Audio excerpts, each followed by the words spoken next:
اعوذ باللہ من الشیطان الرجیم بسم اللہ الرحمن الرحیم اللہم صلی علی محمد وآل محمد وعجل فرجہم قال اللہ الحکیم فی خطابہ المتین بسم اللہ الرحمن الرحیم اقیموا الصلاة وآتوا الزکاة۔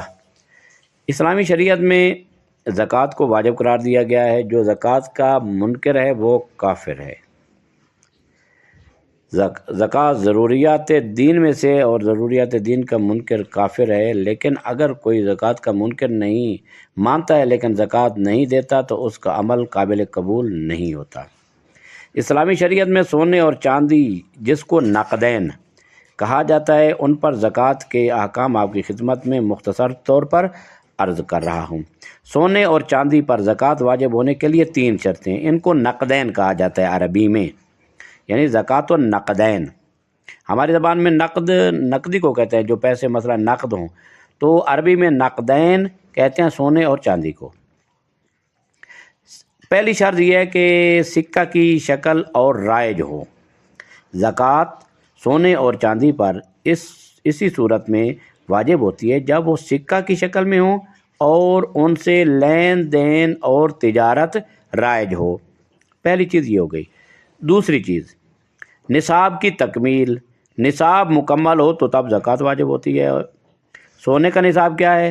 20 مسکال شرعی، تقریباً 69 گرام، 69 گرام جو ہے وہ ہونا چاہیے، تو تب اس پر زکوٰۃ واجب ہے سونے پر زکوٰۃ۔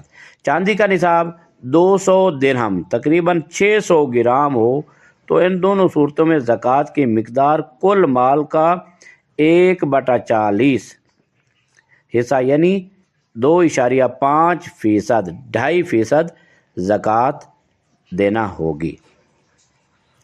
تیسری چیز، سال کا گزر جانا۔ جب کوئی شخص سونے یا چاندی کا مالک بنے تو پورے قمری سال 12 ماہ گزرنے کے بعد زکوٰۃ واجب ہوتی ہے۔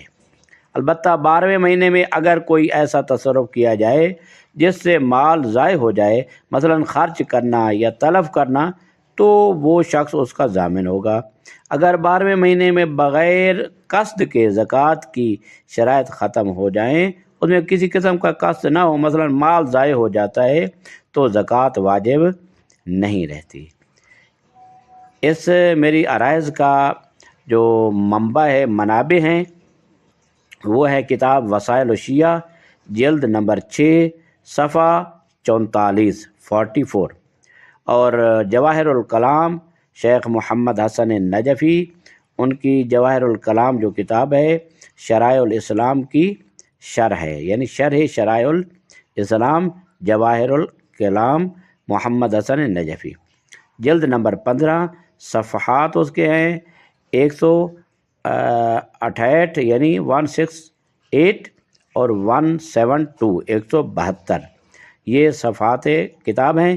اس میں نقدین کی زکوٰۃ کا بیان ملتا ہے۔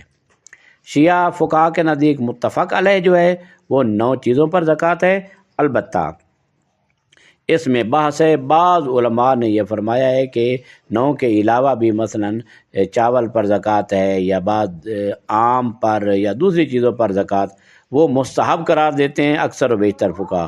شاید کسی کا یہ قول ہو کہ اس پر زکوٰۃ واجب ہو، لیکن یہ ہے کہ 9 چیزوں پر مسلم زکوٰۃ واجب ہے، جن میں سے نقدین یعنی سونا اور چاندی بھی ہیں۔ صلی اللہ علی محمد وآلہ الطاہرین۔